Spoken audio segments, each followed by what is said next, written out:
হাসরের ময়দানে আল্লাহ তাআলা যখন ফেরেশতাদের মাধ্যমে আগুনের শিকল দিয়ে টেনে জাহান্নামকে হাসরের মাঠে এনে দাঁড় করাবে, মনে করেন এখানে আইনা রাখবে, আমরা সবাই তাকাবো, এরকম হাসরের মাঠে যখন জাহান্নামকে আনা হবে, এই জাহান্নামের দিকে এক নজর তাকাইয়া হাসরের ময়দানের সমস্ত নাফরমান পাপী বেঈমান আবারও বলবে আল্লাহর কাছে, রব্বানা আখিরনা ইলা আজালিন করিব, আল্লাহ একটু সময়ের জন্য দুনিয়াটা আবার ফেরত দেন,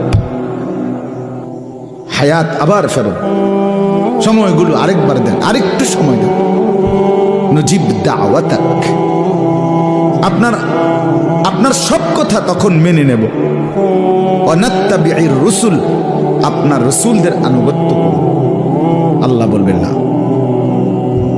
না বান্দা, এখান থেকে কাউকে আর ফেরত দেব। একটা বারো কলিজার মধ্যে কথা আসে নাই যে হায় এমন নীরব নিস্তব্ধ লাশ তো আমিও হয়ে যাব একদিন।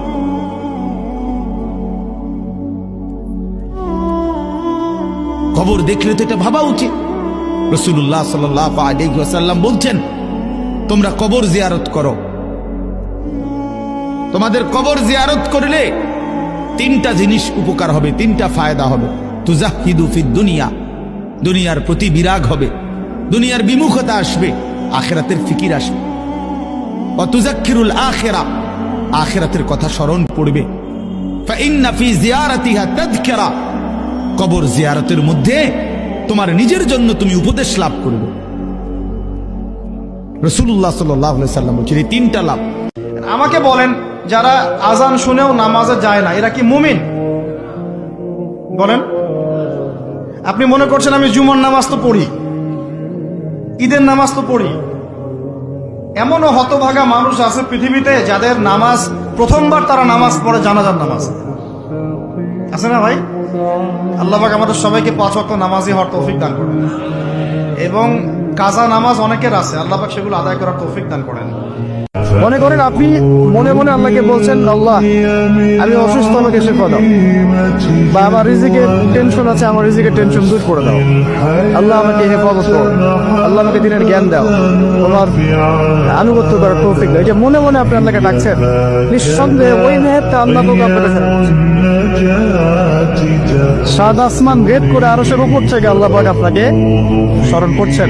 জুমার দিন একটা সময় আছে যেই সময় দোয়া কবুল হয়, দোয়া যেটাই করবেন সেটাই কবুল ইনশাআল্লাহ, যদি আপনার রিজিকটা হালাল হয়, যদি আপনার রিজিকটা হালাল হয়, আকীদায় শিরক না থাকে, আমলে বেদাত না থাকে, ইনশাআল্লাহ কবুল। সময়টা হচ্ছে ইমাম খুতবা শুরু করার পর থেকে সালাম ফেরানো পর্যন্ত, এই সংক্ষিপ্ত সময়। হেরে যেতে হবে, একাই চলতে হবে। যদি ডাক শুনে কেউ না আসে, কি একলা চল, একলা আল্লাহর পথে চলেন। হ্যাঁ, যদি ডাক শুনে আল্লাহর পথের ডাক শুনে কেউ না আসে, তবে আল্লাহর পথে একলা চল।